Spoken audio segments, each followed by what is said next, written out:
मायावती की Baspa India alliance का हिस्सा नहीं बनी, तब से इसी बात की चर्चा थी कि भाई मायावती क्यों नहीं हिस्सा बनी। मायावती ने साफ बताया कि वोट ट्रांसफर नहीं होता, जिसकी वजह से वे गठबंधन से इस वक्त फिलहाल के लिए दूरी रख रही हैं। लेकिन ना तो वह किसी के खिलाफ कोई बयानबाजी कर रही हैं, ना ही किसी को लेकर कोई बयानबाजी कर रही हैं।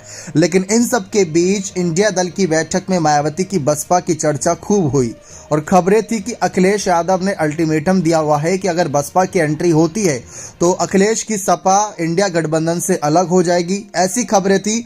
इन खबरों को अभी तक सच नहीं माना गया, पुष्टि तो नहीं हुई है, लेकिन कांग्रेस और कई दल चाहते थे कि भाई बसपा की एंट्री भी इंडिया दल में होनी चाहिए और अगर मायावती नाराज है किसी वजह से तो उनकी नाराजगी को दूर करने के लिए सीनियर नेताओं को आगे जाकर बात करनी चाहिए। लेकिन इस बीच खबरें सामने आ रही कि अखिलेश यादव को जयंत चौधरी का साथ भी मिला है। जी हां, उत्तर प्रदेश में सपा के साथ राष्ट्रीय लोक दल ने बसपा को लेकर विरोध किया। इसके पीछे की वजह साल 2019 का लोकसभा चुनाव है। सपा और बसपा ने गठबंधन करके 2019 का लोकसभा चुनाव लड़ा था। उस वक्त बसपा ने गठबंधन में आरएलडी को ज्यादा तवज्जो नहीं दी थी। बाद में सपा ने अपने कोटे से आरएलडी को सीटें दी थी। अब जयंत चौधरी की पार्टी आरएलडी ने बसपा से अपना पुराना बदला ले लिया। जयंत चौधरी ने कहा कि अगर बीएसपी की एंट्री कराई गई तो उसकी पार्टी इंडिया गठबंधन से अलग हो जाएगी। ऐसे में गठबंधन के सामने बड़ी दुविधा है कि सपा आरएलडी को साथ दें या फिर बसपा को। लाजमी सी बात है कि एक से भले दो, यानी कि सपा और आरएलडी को ही साथ देंगे। लेकिन बसपा की भी ताकत की बात कर ली जाए तो उत्तर प्रदेश में दलित समुदाय की सबसे बड़ी नेता है मायावती। मायावती के बिना यूपी के 21 से 22% वोटरों को साधना मुमकिन नहीं। सूत्रों के हवाले से खबर आई है कि कांग्रेस ने मायावती से संपर्क साधा था। कांग्रेस चाहती है कि बसपा भी इंडिया गठबंधन में शामिल हो जाए। इसे लेकर पिछले दिनों दिल्ली में हुई गठबंधन की बैठक में भी चर्चा हुई। अखिलेश यादव ने बसपा को लेकर कांग्रेस से तर्क सवाल किए। पिछले कुछ दिनों में सपा ने कहा था कि अगर बसपा गठबंधन की एंट्री होगी तो उनकी पार्टी की राहें अलग हो सकती हैं।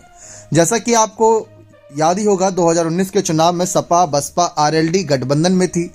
आरएलडी को महज 3 सीट मिली थी, जबकि बसपा 38 सीटों पर और सपा 37 सीटों पर चुनाव लड़ी थी। 2 सीटें जो अमेठी और रायबरेली थी उनको छोड़ दिया गया था। उन पर किसी ने भी इन तीनों में से अपना प्रत्याशी नहीं उतारा था। कांग्रेस और बीजेपी की बीच ही जंग थी। लेकिन जयंत चौधरी, जिनकी पार्टी एक समय पर राष्ट्रीय पार्टी थी, उनकी पार्टी को सिर्फ 3 सीट, वो भी उत्तर प्रदेश में मिलना कितना बड़ा सवाल निशान था। ऐसे में अब जयंत चौधरी की खबरें हैं कि भाई उन्होंने मायावती से अपना बदला ले लिया है अगर बसपा आती है। लेकिन अगर जयंत चौधरी के बयानों की ओर गौर किया जाए तो उन्होंने बसपा सुप्रीमो मायावती को लेकर कहा था कि भाई कई ऐसी पार्टियां हैं, कई ऐसे नेता हैं जो अकेले जमीनी स्तर पर रहकर भाजपा को हराने का काम कर रहे हैं। और खुद जयंत ने ये बात कही थी कि वे हर किसी के संपर्क में रहते हैं, कभी भी किसी से जरूरत पड़ सकती है। यही बात अभी मायावती ने भी कही। लेकिन अचानक से खबरें सामने आना सभी के लिए चौंकाने वाली बात है, क्योंकि हर कोई जानता है कि अगर बसपा आ जाती तो जयंत चौधरी को भी काफ़ी फायदा होता पश्चिमी यूपी में। जी हाँ, उन सीटों पर जहां पर दलित वोटर्स की वजह से कई सीटों का निर्णायक खेल तय होता है कि भाई किस तरफ सीटें जाएंगी, किस तरफ का प्रत्याशी जीतेगा, वो दलित वोटर्स से तय होता है, तो वो जयंत को भी फायदा मिलता।